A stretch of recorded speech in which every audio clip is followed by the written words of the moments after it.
Welcome everyone to Bench Talk Live. It's February 2022. I'm Amanda Fuller. I'm the Executive Director of the Kentucky Academy of Science. Welcome everybody and thanks for joining us this evening. If you want to say hi in the chat, let us know where you're tuning in from tonight. We are recording this program and it will be on our website after this evening. So you can also share it with colleagues and friends. Kentucky Academy of Science has been doing these programs for a year and a half now. The Bench Talk Live series is one of the programs that we are delighted to bring to Kentucky and the world. And we are a statewide organization of scientists and advocates. Our mission is to foster scientific discovery and understanding in Kentucky. We bring you these Bench Talk Live programs almost every month since 2020. And some of the other things we do are our annual meeting every fall. We have the Junior Academy every spring, which is going on hiatus this year actually, but find out more about that this fall. We're having research grants. We just announced winners of our research grants, which we do those every year and make those available to our members. We have an annual Science Education and Outreach Award that we present in the fall. And one of the things that we've been really building is we're also actively working on advancing science and state policy. And 3 months ago, we hired a communications and policy director, Rob Weber, who is with us this evening. He is elevating science in state policy with us, but he's also really elevating scientists in Kentucky and the work that you all do.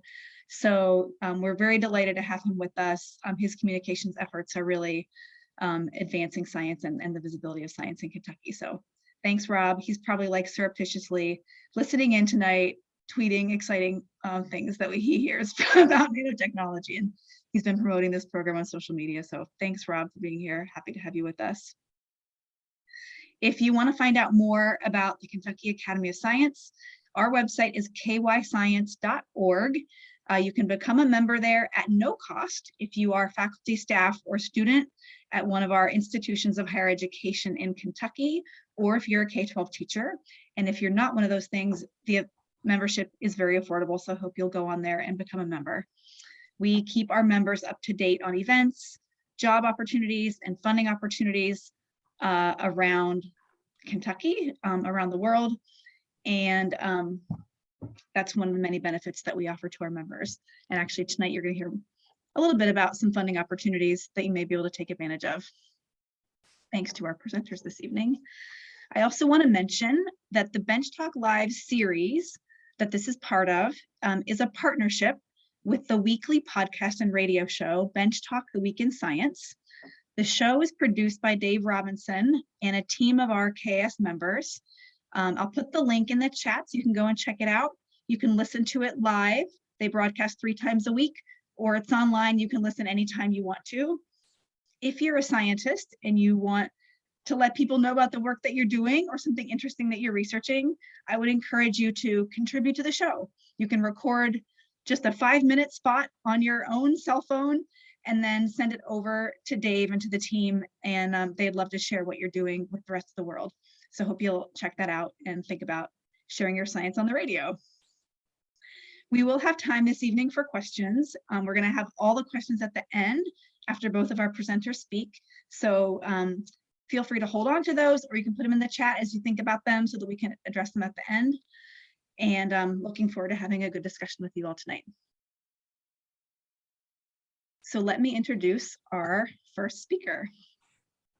Kevin Walsh is the Associate Dean of Research and Graduate Studies at the University of Louisville. Lost my place here, just a minute. For the Speed School of Engineering at the University of Louisville. Kevin is the Fife Endowed Professor of Electrical and Computer Engineering, and also the founder of a $30 million, 10,000 square foot UofL Micro Nanotechnology Center. Professor Walsh is the director of the KY Multiscale Advanced Manufacturing Node, which is kymultiscale.net. We'll put that link in the chat for you. And it's part of the 16-site National Science Foundation National Nanotechnology Coordinated Infrastructure Network. And we're going to hear a lot about that tonight, I think. Professor Walsh has 12 awarded patents and he was inducted into the National Academy of Inventors in 2014. So very pleased to have you with us. Thank you so much. And I will turn it over to you.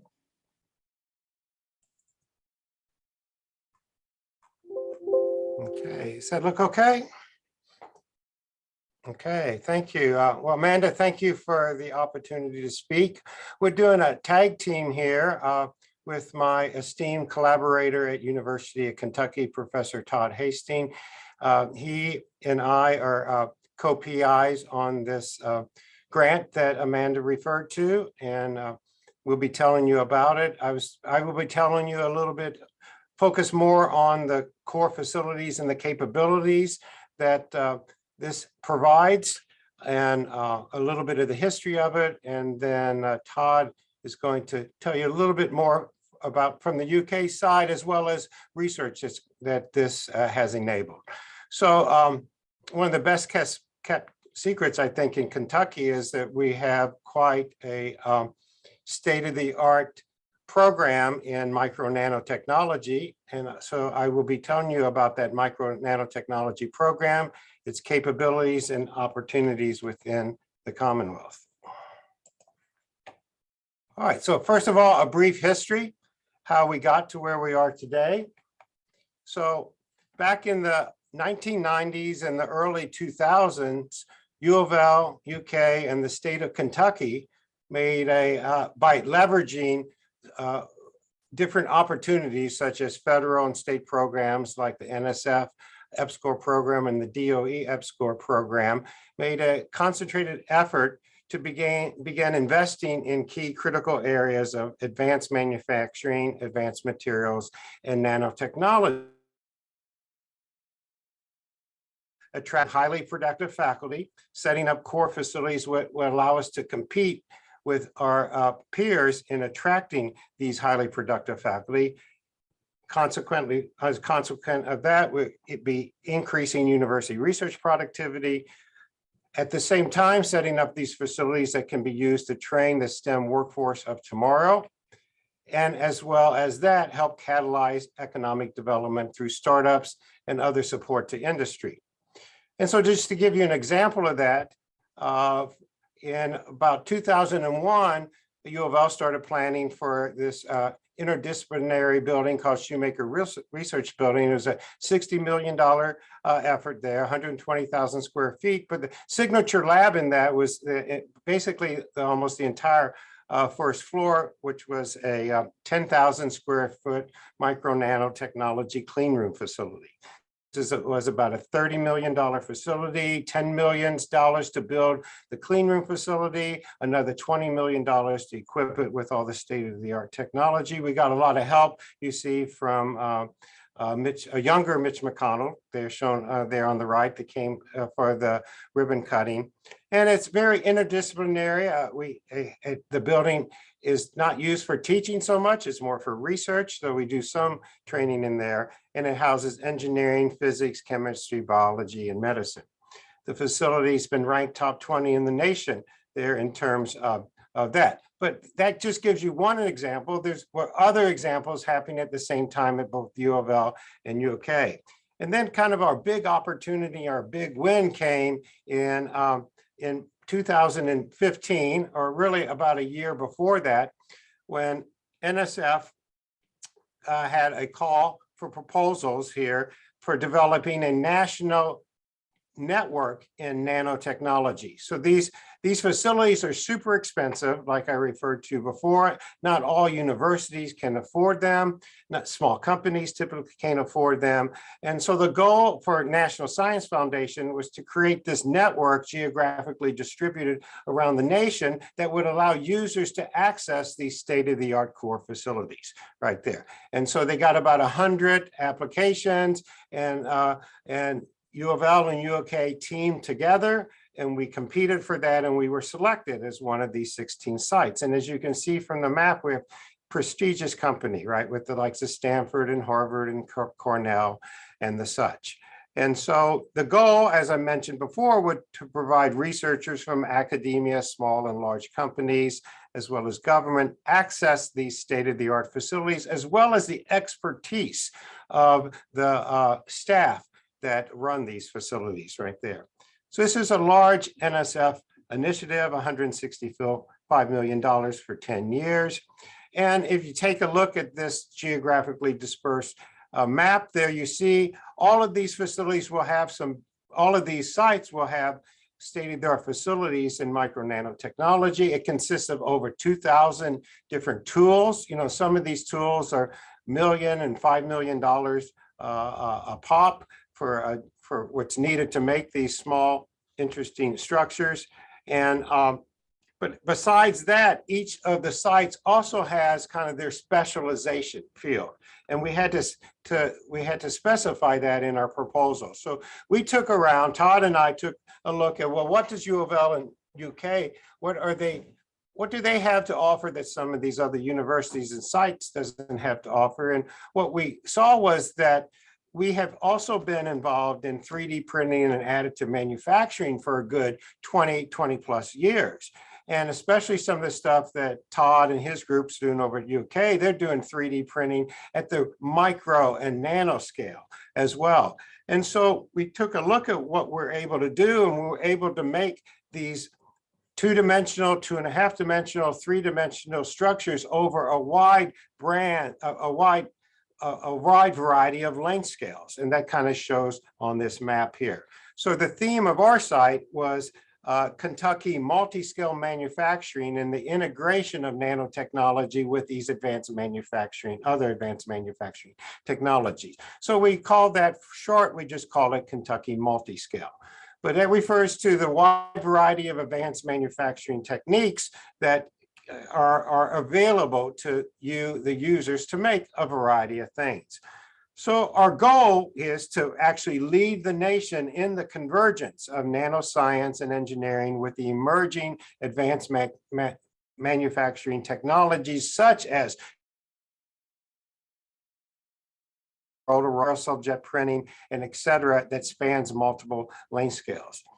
So this ends up being, our site is an integration of 8 key advanced manufacturing facilities at UofL and UK. And so both UofL and UK are fortunate to have clean room facilities. And so you have these facilities where you go, dress up in your bunny suits, and you can make things at the micro nano scale. You then have to image them. And so we have state-of-the-art imaging facilities at both UofL and UK. On the 3D printing side and the additive side, a lot of that is focused at UofL, though they're doing a lot of that also at Sense, which is the clean room facility over at UK. And then UK is very fortunate to have a state-of-the-art advanced manufacturing center. And then at both sites, they have centers focused on energy research and new materials. So just to briefly go through and give you just a quick look at the 8 different centers there. The micro nanotechnology is housed in the building that I showed before, and that consists of this 10,000 square foot facility. Again, about $30 million investment, and that's run by Dr. Julia Abersol. And this shows you some of the interesting structures that can be made there. Todd's going to highlight a few other examples, but this gives you an idea. You know, anything that's small or has really fine features, such as these, you know, interocular lens, retinas go in the eye for artificial eye, explosive detection, lab on the chips, etc. As I mentioned before, you have to image these after you go in the clean room and you make them. And so we have a core facility called the Houston Imaging and Characterization Lab at Louisville. So I'll focus on the Louisville 4 core facilities, and then I'll transition to the UK facilities.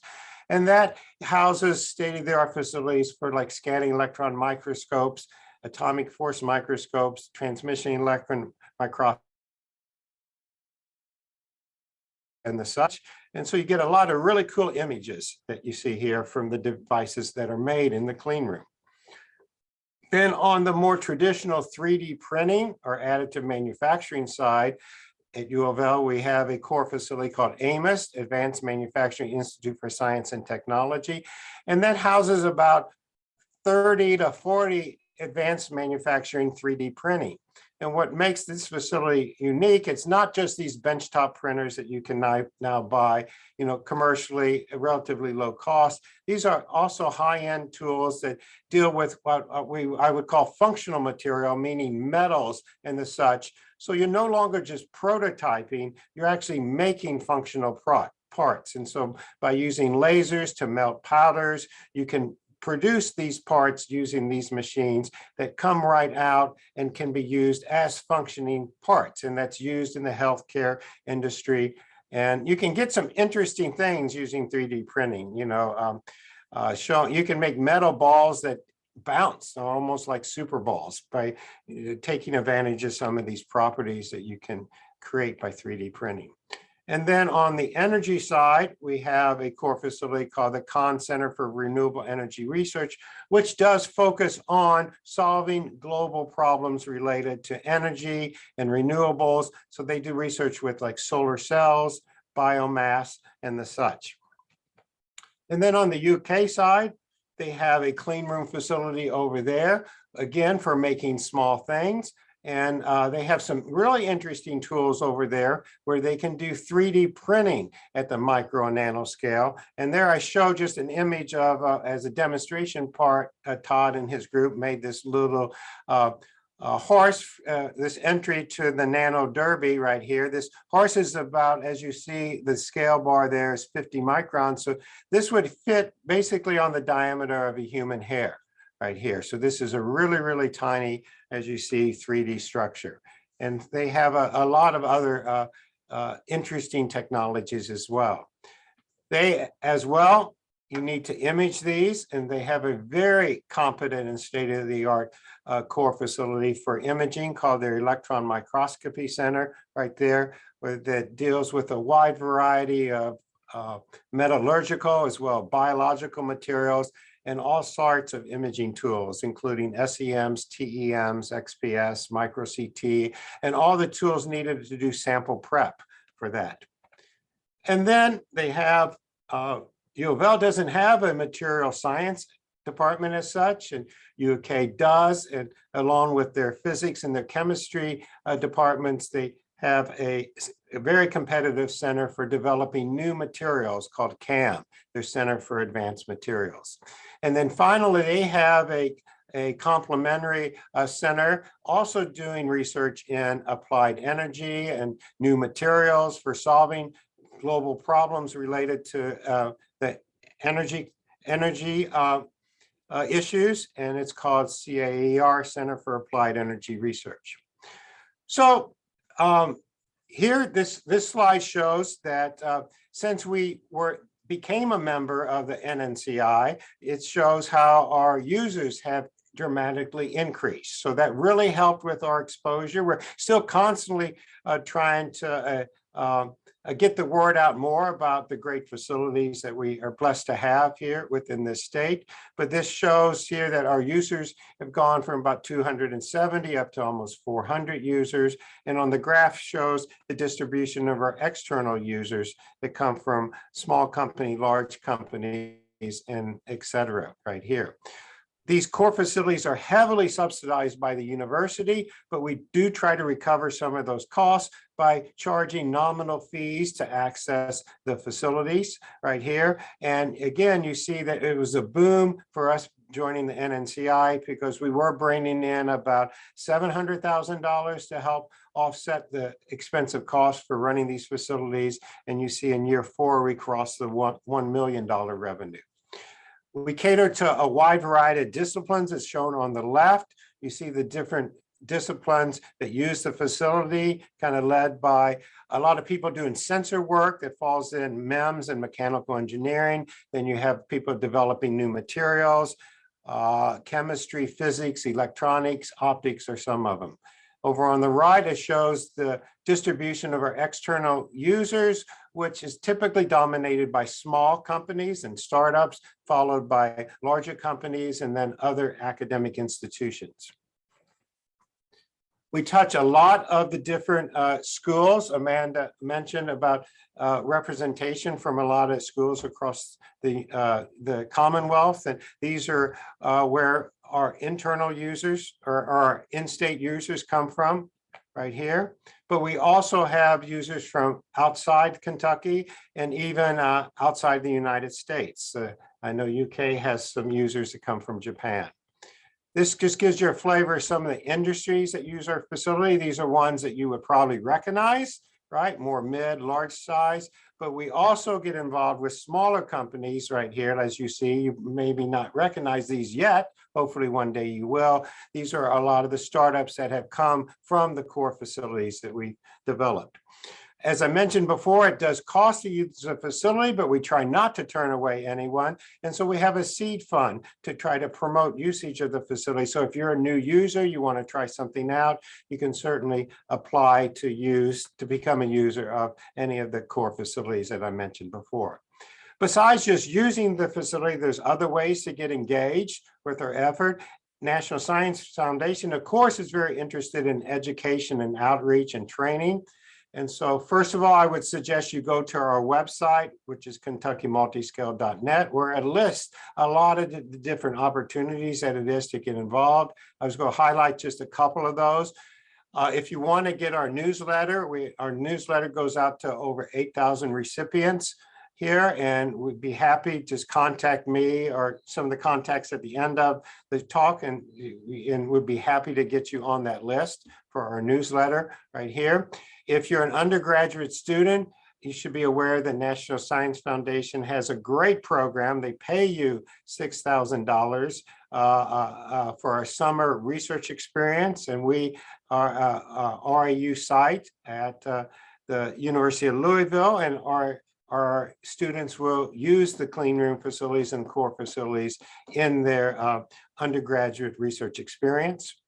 Right here, we also try to get involved with teachers at the high school and middle school level. So we have a program called Nano-Educate that trains middle school teachers, and they develop modules that then they go back to their classroom. And then finally, with the kind of recent announcement right here that was pretty exciting, I think, is that Intel plans to build a $20 billion with a B dollar semiconductor manufacturing facility in Ohio. What we would like to do is develop a regional network here focused around Kentucky Multiscale, and to get other universities more involved with this, with perhaps the goal of trying to help develop workforce for opportunities like the Intel facility. Our signature event each year is, we did take a hiatus from that during COVID. We'll be starting that back again this August. Right here, we typically get 200 to 300 participants in that. So we plan to do that in person in Louisville, August 9th and 10th. It's our annual Nano plus Additive Manufacturing Symposium right there. And the goal of this is to bring together the converging fields of nanotechnology and additive manufacturing. As I mentioned before, with additive manufacturing, it continues to evolve. You continue to make smaller and smaller things, wider variety of materials, and you're starting to see this convergence of nanotechnology and additive manufacturing. So here are some of the contacts. There is a picture of me and my my very valuable coordinator here, Ana Sanchez. And then there's a picture of Professor Todd Hastings and kind of his counterpart to Anna, which is Jillian Kramer over on the UK side.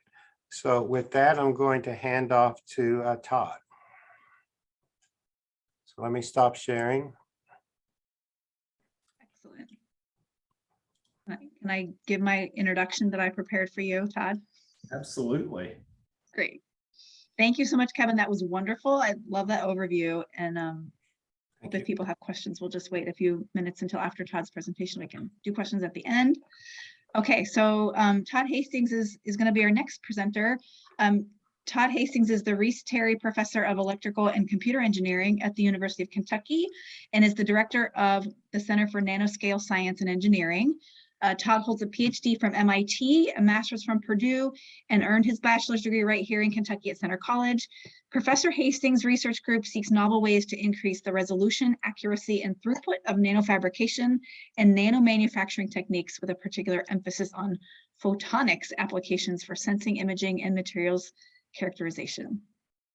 Collaborations have expanded the group's investigations to renewable energy, data storage, communications, and computing. So lots to talk about here. Thanks so much for joining us, and I'll hand it over to you. Great. Thanks, Amanda, and thanks, Kevin. Share my screen quickly here.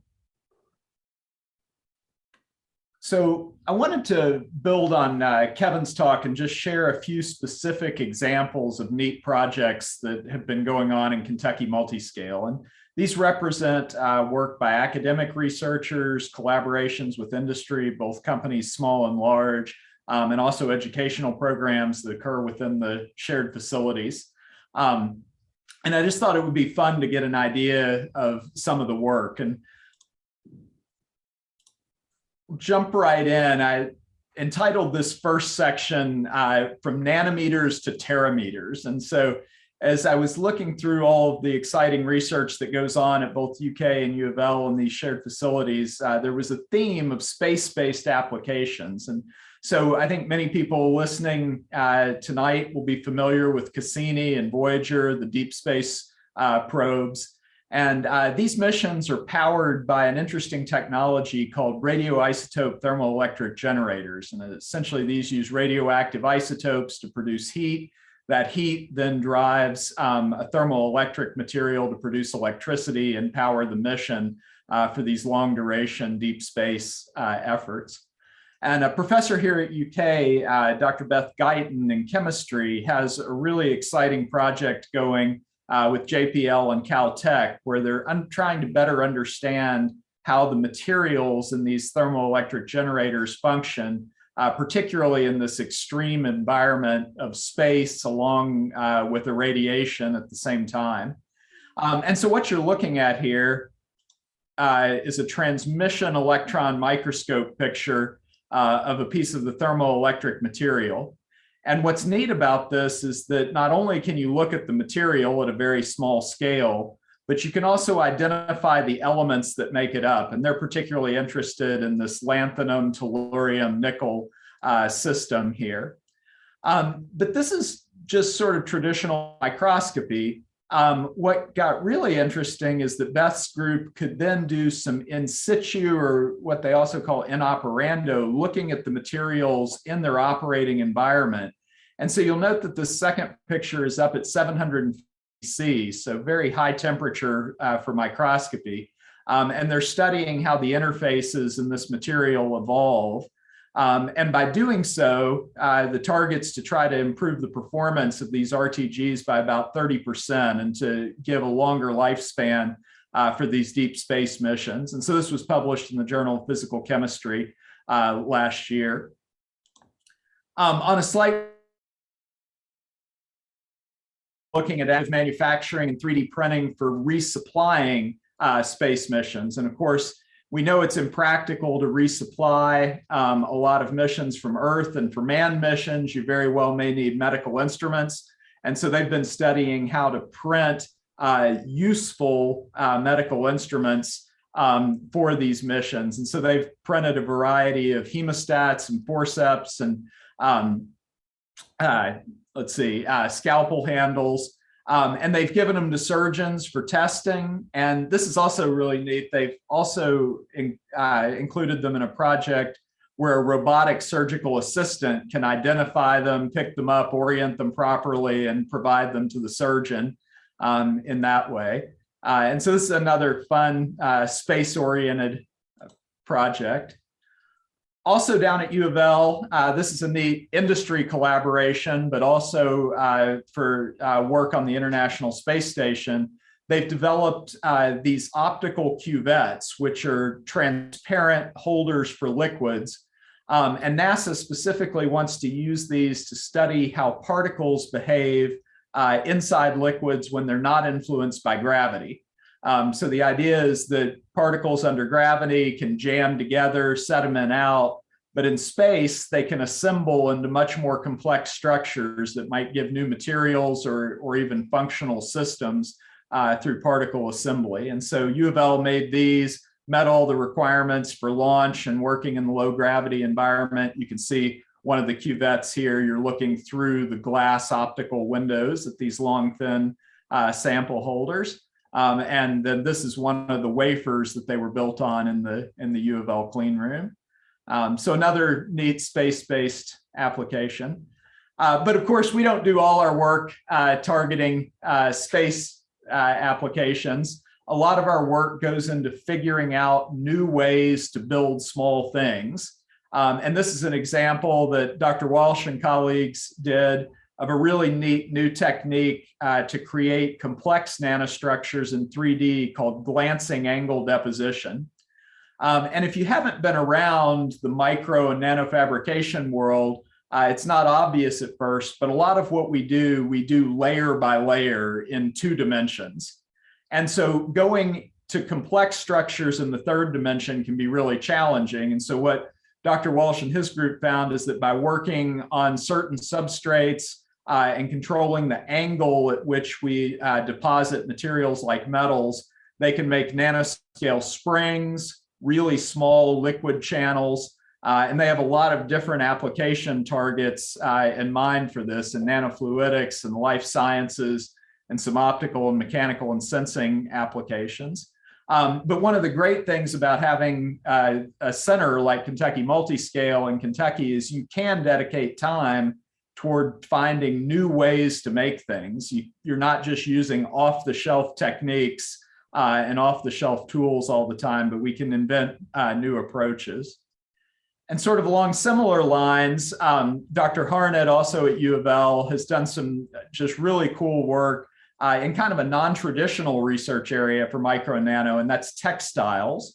And specifically, she's looking at ways to create these micro electromechanical systems. We call them MEMS, but they're systems that have both electronic and mechanical functionalities. Fibers. And so you can see over here, one of these little micro grippers has wrapped itself around a textile fiber. And the idea is that now you can bring functionality to textile materials, electronic functionality, mechanically responsive functionality, maybe antibacterial capabilities, without trying to glue on complex systems. These just entangle themselves with the fibers directly and attach. And so this has been a really, really cool project. A student from the University of Florida also got involved, and they've just done some really nice work. Of course, a lot of the research that goes on at Kentucky Multiscale doesn't originate at UK and U of L. And here's just one example project in the additive manufacturing area where the University of Dayton came down. And they've been working on 3D printing with very simple tools. This is, something that you could have in a small lab or maybe even a home setup using DLP light curing. But instead of doing plastics for prototyping, they're doing ceramic parts, and they're coming up with new precursors or new materials to make those. And so this was an interesting project because it was focused on an additive manufacturing, in which there's a lot of expertise within Kentucky Multiscale, but they also wanted to be able to do near atomic scale imaging of these ceramic materials. And so they were able to use the imaging facilities as well to do that process. Of course, not everything is immediately applied, and we support a lot of fundamental science research. This is an example of how the Kentucky Multiscale facilities have supported collaborations with national labs to study new magnetic systems. And so what you're looking at on the left here is something called a quasi-crystal. These bright regions are little magnets that have been patterned with lithography into this complex structure. And then on the right, this actually shows which way they're magnetized, essentially which way the north and south poles are oriented. And these complex structures, in addition to just being really pretty to look at, also have some unique properties in how they order magnetically and fluctuate and switch when you apply external fields. And one of the applications that we've been looking at for that is generating what we call twisted X-rays. And so here you have an X-ray beam that's bouncing off one of these structures. In this case, it's a little simpler, just square nanomagnets, and acquiring a twist to the light. And when you have this so-called twisted light or orbital angular momentum, you can use that to probe other materials or to actuate small particles or maybe structures like proteins.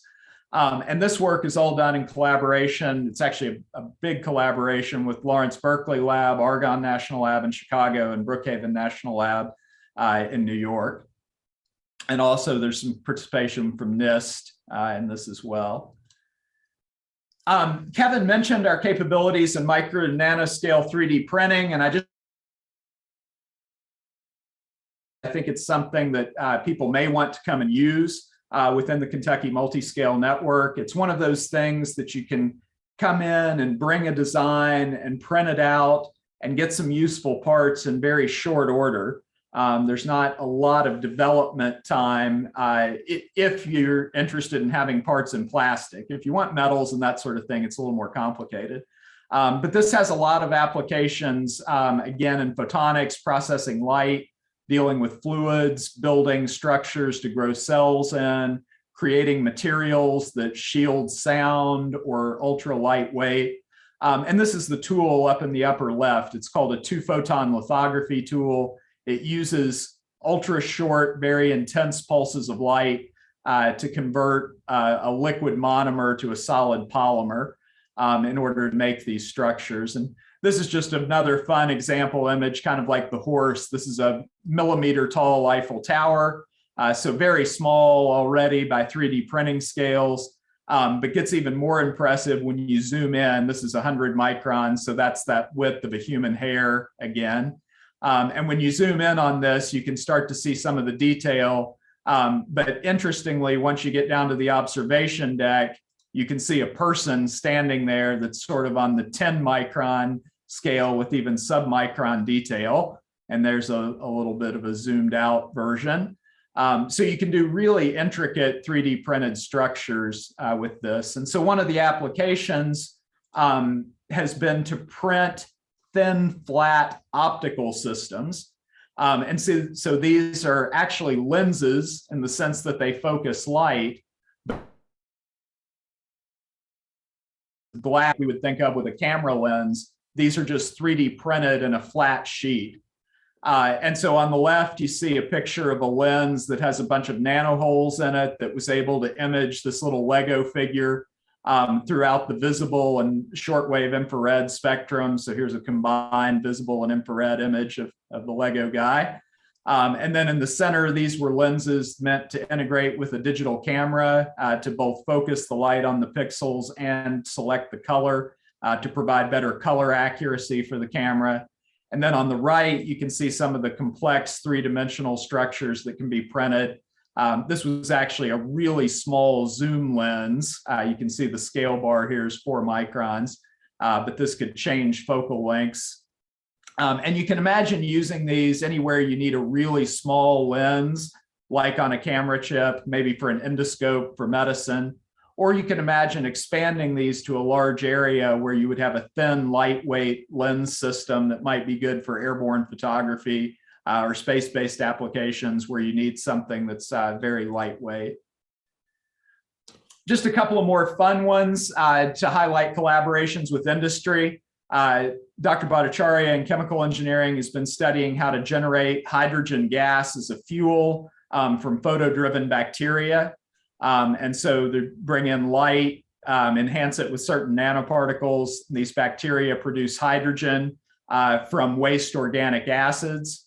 And then they went on further to show that they could directly use that hydrogen stream to do some environmental remediation, removing PCB compounds. Likewise, this one's fun for a Kentucky industry down at UofL. Stuart Williams has a neat project where he studies evaporating drops of bourbon And it turns out that bourbon has some really unique lipid structures that form as it evaporates.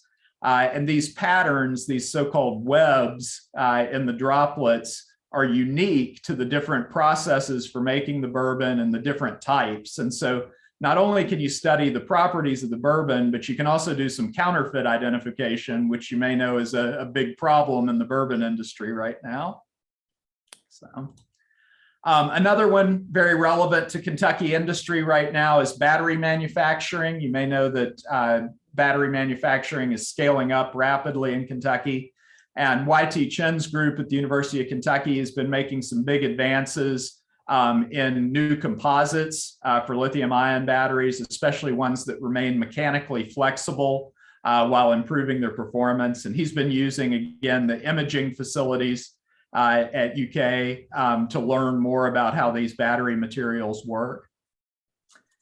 And then also on the manufacturing side, here in Kentucky, Dan Popa at UofL has been developing sensitive skins for collaborative robots. So these are robots that work side by side with people in assembly or inspection settings, and where you want the robot to be very aware of its environment. So there are lots of approaches to that, but Dan has a really neat idea of laminating a sensitive skin that can detect forces and pressures around the robot and what it's in contact with. You can put it on the arms or the grippers of the robot. And so you can see over here these flexible sheets of sensors that can be added on to robotic systems. So, of course, we don't just work with large industry. We also help startups who often need these shared facilities. This is an example of work from PowerTech Water based here in Lexington, where they're removing lead from drinking water and copper from industrial waste streams. And again, they're able to image and also do some of the material processing in our facilities here at UK and see that they can pull out lead, in this case, from drinking water. And then to wrap up, of course, we also work with educational groups. And Kevin already mentioned the undergraduate summer research experiences, and I would second that. If you're an undergraduate student, really look into this. There's a great program at UofL that's very focused on nano and additive manufacturing. There are parallel programs at UK in bioactive interfaces and devices, which have a nanotechnology component to them. So definitely check into those research experience programs if that's the right time in your educational path. And then sometimes we just add an element of fun to these educational programs. Stephen Johnson over at Transylvania teaches an interdisciplinary nanoscience course, and we were able to collaborate with him. And the students in the course came over and used the Nanoscale 3D printer to just do some fun things. So we got the Transy logo. You can see this lighthouse that would fit on the end of a human hair with a little person, where you could put hundreds of the person on a human hair. And then, of course, it wouldn't be Kentucky if we didn't throw in a little basketball. So they built a nanoscale basketball court. Things didn't go quite right. The goal got a little bit out of whack here. I wouldn't want to shoot too many baskets on this goal. And of course, sometimes nano basketball gets even more difficult when the court started peeling up and curving around and the goals totally collapsed. So not everything works out at the nanoscale like you'd like it to, but you still have fun doing it. So with that, I'll wrap up. We're obviously happy to take any questions, but whether you're a researcher, an educator, an industry person, or just someone interested in micro and nanotechnology, there's probably some way that you can get involved with the Kentucky Multiscale Initiative. So thanks so much for your attention. Thank you, Todd. Thank you so much. That was a really fun tour of all the different things. And I'm glad you showed a little bit of evidence that scientists don't do everything perfect the first time. It is absolutely not. Full of experiments. Or the second time or the third time. Glad we got some insight into that as well. So folks, if you have questions, feel free to put them in the chat, or we're a small group. Folks come off mute if you want to ask a question. I have a couple that I was thinking of as I was listening to both of you. One thing that I hardly got past when Kevin started was you mentioned 2.5 dimensional objects. I'm curious if you could explain a little bit more about what that means. Okay. Okay, I'll start off. So everyone kind of knows what 2 dimension and 3 dimensions are. 2.5 dimensions became very popular when with the integrated circuit industry, right? Because you use these wafers that are relatively large, even though they started off 2-inch. You know, now they're making pizza size wafers that have all your integrated circuits on it, right? So in X and Y, these silicon wafers are very, very large, and they will make them relatively thick, but they're only made thick so that the operators can handle them. So they might be a millimeter thick or 0.5 millimeter thick, but if you take a look at the amount of volume of the silicon that's being used, it is only using like the first 10 microns or 20 microns of it. And so you're going X and Y in kind of your normal dimension, and then you're going very, very, very, very little in the 3rd dimension with your typical integrated circuit computer chip. And so that's why they call it 2.5D. Got it. So probably a lot of things that you work with are in that category. I would Well, imagine. if you're making ICs, it is. Now, if you're starting to make sensors, like pressure sensors and accelerometers and the whole MEMS field, that's when they started going into the 3D. And the big challenge was that they didn't have tools that could do etching in the 3rd dimension and things like that. And so it took a while. The whole MEMS field, which kind of started with sensors, like the big push was the automotive industry. They needed some better sensors for pressure sensors and specifically accelerometers for the airbag. Those were made one at a time by someone in a machine shop, you know, putting a ball in a tube, and it was very, very macro. But and so you would only find those in super high-end automobiles. And then you wanted those in all your automobiles. So they had to come up with a low-cost manufacturing way of doing that. And that's when MEMS and 3D manufacturing came to the rescue. Excellent. I think every automobile now has like over 70 MEMS sensors in it now. Where in the old days, it used to be just your high-end automobiles would have those. Great. Wow. We're all carrying them around every day, right? In our cell Yeah. phones, laptops. We've got the Yeah, you accelerometer. want to add anything to that, Todd? What I was saying? No, I think that's a great description. We do work at 2.5D a lot of times, meaning, you know, layer by layer building things up, because it's a very efficient way to do things, but it's also very limiting. And I think that's one of the exciting things about the Multiscale initiative is by bringing in the additive manufacturing people and having the bandwidth to look into some of these new ways to make small things, we can try to break out of that kind of 2.5D prison that we've created for ourselves and really get into 3-dimensional structures. Cool. It's also where you need other disciplines. So the whole micro nanotechnology was dominated by you know, electrical engineers because the initial application was integrated circuits. But then they started saying, well, hey, this is a good way to make small things. It doesn't have to be an electronic device.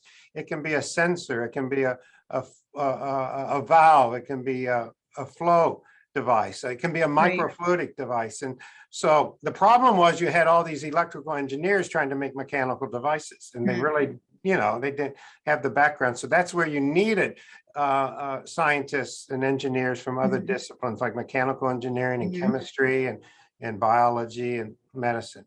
And that kind of led to my other question, my second question for you, because you talked about so many different materials that you're dealing with. You talked about, of course, the polymers, the metals,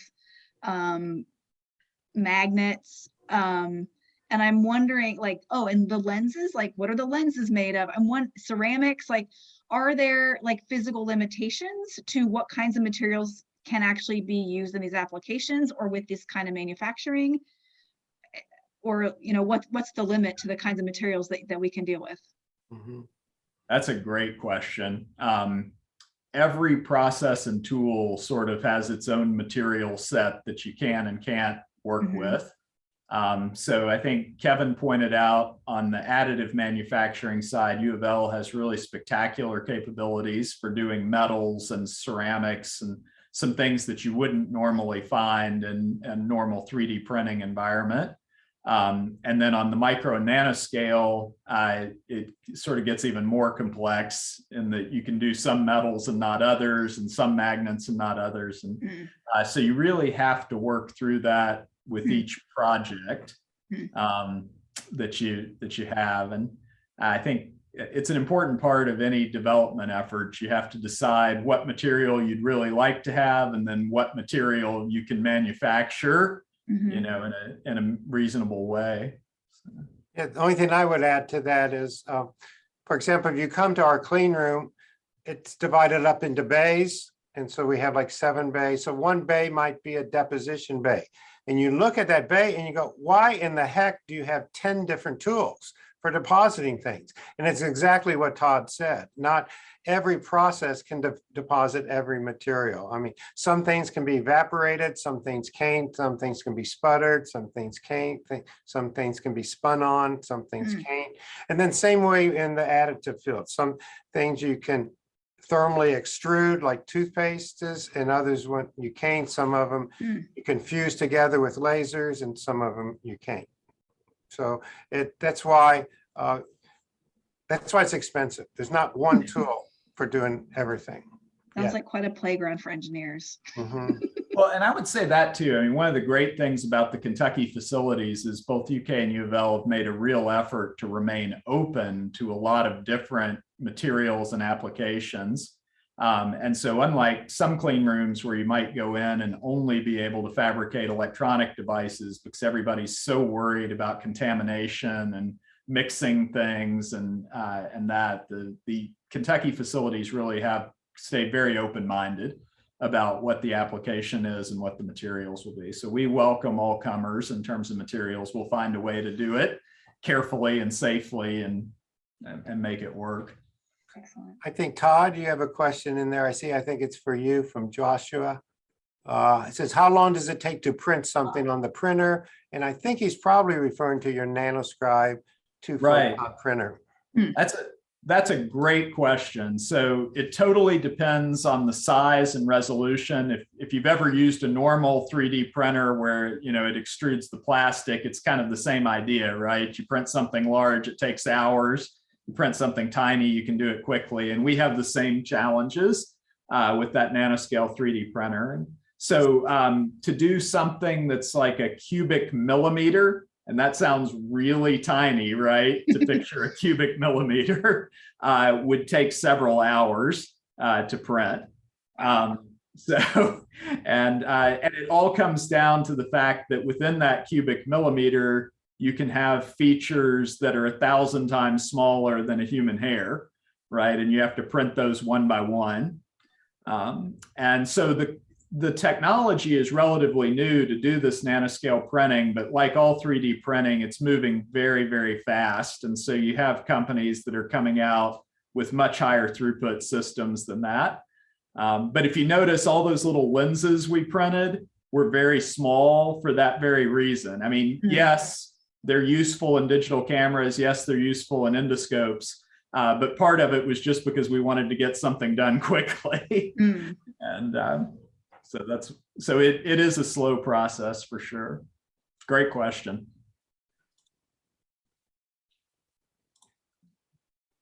I have another question if anybody else doesn't have one. I was wondering, with your NSF funding, do you all have broader impacts? I think you mentioned a couple of these that made me think of it, like your initiatives with the teachers. And I don't know if the REU is part of the broader impacts portion of the grant, but I'm wondering, like, what do those initiatives look like, or what does that portion of the work look like? And I'm thinking about it because the Academy of Science is so excited about doing communications and sharing the work of scientists out to the world.